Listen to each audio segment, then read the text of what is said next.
જ્યારે રાજન તેના પિતા રામનાથજીને વૃદ્ધાશ્રમના દરવાજા પર મૂકીને ચાલવા લાગ્યો ત્યારે વૃદ્ધ અપંગ પિતાએ ફરિયાદ ન કરી, ફક્ત આંસુવાળી આંખો અને ગળું દબાવતા હંમેશની જેમ આશીર્વાદ આપ્યા. હંમેશા ખુશ રહો દીકરા. જે સાંભળવા માટે પુત્ર રાજન અટક્યો નહીં. તરત જ તેણે ગાડી ચાલુ કરી અને ઘરે પાછો આવ્યો.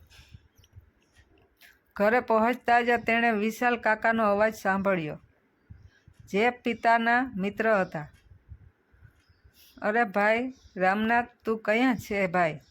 લાગે છે કે તારા કાન પણ હવે નબળા પડી ગયા છે. તારે સારવાર કરાવવી પડશે. જુઓ, આજે હું તારા માટે તારી મનપસંદ રબડી લાવ્યો છું. તારા દાંત નથી, તારી વહુએ ખાસ તારા માટે મોકલી છે, એટલે જ હું આવ્યો છું. અને તું બિલકુલ સાંભળતો નથી. અરે કાકા નમસ્તે, કૃપા કરીને અંદર આવો. રાજનને થોડો નવાઈ લાગી. હું શું કહું, કેવી રીતે કહું? ના દીકરા, હું નહીં બેસીશ. હું ફક્ત આ રબડી રામને ખવડાવીશ અને જઈશ. વિશાલજીએ લાકડીની મદદથી ધીમા પગલાં ભરતા રાજન તરફ જોયું. રામ ક્યાં છે? હું તેને જોઈ શકતો નથી કે તેનો અવાજ પણ સાંભળી શકતો નથી. તે ઠીક છે? તેમના ચિંતાતુર અવાજે રાજનને બેચેન કરી દીધો. ના કાકા, પિતા ઘરે નથી. રાજનને આ કહ્યું અને વિશાલજીએ આશ્ચર્યથી પૂછ્યું, જો તે ઘરે નથી તો તે ક્યાં ગયો? તમે પણ અહીં જ છો? કાકા, મેં તેને વૃદ્ધાશ્રમમાં રહેવાની વ્યવસ્થા કરી છે. હું હમણાં જ ત્યાંથી આવી રહ્યો છું. ખૂબ સારી વ્યવસ્થા છે. રાજનના શબ્દો સાંભળતા જ વિશાલજીના પગલાં થીજી ગયા. વૃદ્ધાશ્રમ? રાજન, તમે રામને તમારા વૃદ્ધ પિતાને વૃદ્ધાશ્રમમાં એકલા છોડી દીધા? આ સાંભળીને હું ચોંકી ગયો.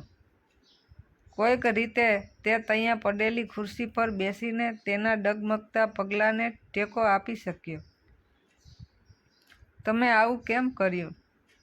રાજન, તમારા પિતા તમારા માટે બોજ બની ગયા હતા કેમ? કાકા, તમારાથી કાંઈ છુપાયેલું નથી. માતાના મૃત્યુ પછી ફક્ત પિતાનો દિનચર્યા જ નહીં, પણ તેમનું વાણી અને વર્તન પણ વિચિત્ર થઈ ગયું છે. તે પહેરવેશની રીત ભૂલી ગયા છે. તે કોઈ પણ પોશાકમાં કોઈની સામે આવે છે. તે કોઈ કારણ વગર તેની પુત્રવધુ રશ્મિ પર ચીડાઈ જતા રહે છે. ગઈકાલે તેણે બાળકોના ટ્યુશન શિક્ષક સાથે દુર્વ્યવહાર કરવાનું શરૂ કર્યું અને પરમ દિવસે તે પાડોશી મોહનજીના બગીચામાં ગયા અને બધા ફૂલો તોડી નાખ્યા. ઘરમાં એક મિનિટ માટે પણ શાંતિ નહોતી. મારે તેને સંભાળવું પડ્યું. હું આટલા ઊંચા હોદ્દા પર છું, ઓફિસમાં આટલું બધું કામ, મને રોજ રજા કેવી રીતે મળશે? વિશાલજી અચાનક ઊભા થઈ ગયા. બસ દીકરા, બંધ કર. મને તમારી પાસેથી આની અપેક્ષા નહોતી. શું તમે જાણો છો કે બાળપણમાં એકવાર તમે બોર્ડની પરીક્ષામાં નાપાસ થયા હતા? રમા મુશ્કેલીમાં હતા. તેને તેના દીકરા પર ખૂબ ગર્વ હતો. આખા સમાજમાં તેની બદનામી થઈ હતી, પણ તેણે તમને કોઈ નુકસાન થવા દીધું નહીં. તમે ડિપ્રેશનમાં ગયા હતા. તમે ઘરની બહાર નીકળતા નહોતા. તે બૂમો પાડતો હતો. બધાને તે એમ પણ કહેતો હતો કે તે ક્યારેય ભણશે નહીં. તે સમયે રામે ઓફિસમાંથી લાંબી રજા લીધી હતી અને હંમેશા તમારી સંભાળ રાખતો હતો. તે તમારી મનપસંદ વસ્તુઓ પોતાના હાથે રાંધતો અને તમને ખવડાવતો. તે કોઈ જેવો દેખાતો નહોતો. હું એકલો જ હતો જેની સાથે તે પોતાના સુખ દુઃખ શેર કરતો હતો. હું રામને સમજાવતો હતો કે તારા દીકરા પ્રત્યેના પ્રેમને કારણે તું તારી નોકરી ગુમાવી દે. તારો દીકરો ખોટો પડી ગયો છે. તું તારી લાડ લડાવવાને કારણે તેને ઠપકો આપતો હતો. પછી તે ખૂબ જ વિશ્વાસ સાથે કહેતો હતો કે ના વિશાલ, મારો દીકરો છે તે ક્યારેય ખોટો રસ્તે જઈ શકતો નથી. તે હજુ બાળક છે. તેણે ભૂલ કરી છે, તે સુધરશે. તું જોશે, એક દિવસ તે મારું નામ રોશન કરશે. નોકરીનું શું, મને બીજું કંઈક મળશે, પણ જો મારો દીકરો ખોવાઈ જાય તો? અત્યારે મારા દીકરાનું મારા પ્રેમ અને સંભાળની જરૂર છે. તેણે દિવસ રાત કામ કર્યું હતું. તે આખી રાત તારા પલંગ પાસે બેઠો રહેતો હતો, જેથી તું કોઈ ખોટું પગલું ન ભરે.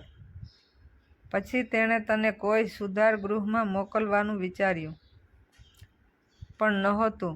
અને તેની તપસ્યા અને બલિદાનને કારણે જ તું આજે સફળતાના આ તબક્કે પહોંચ્યો છે.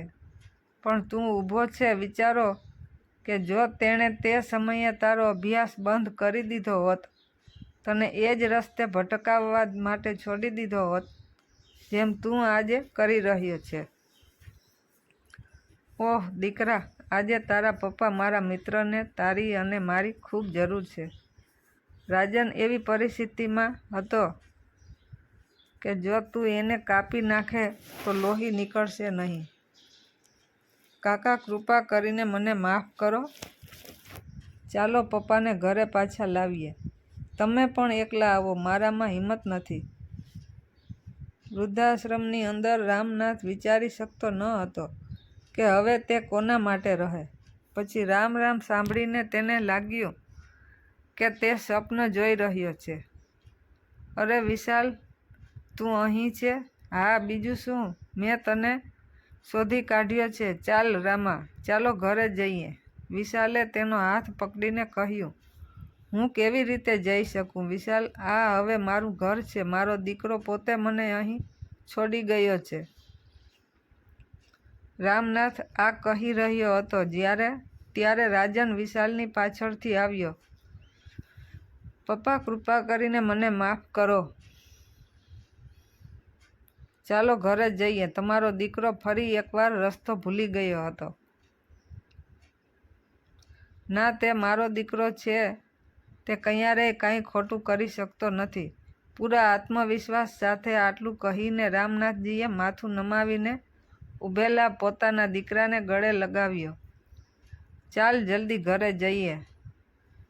રમા, તારે પણ રબડી ખાવી પડશે. આટલું કહીને વિશાલજીએ પોતાના મિત્રનો હાથ પકડીને ગાડી તરફ આગળ વધ્યા.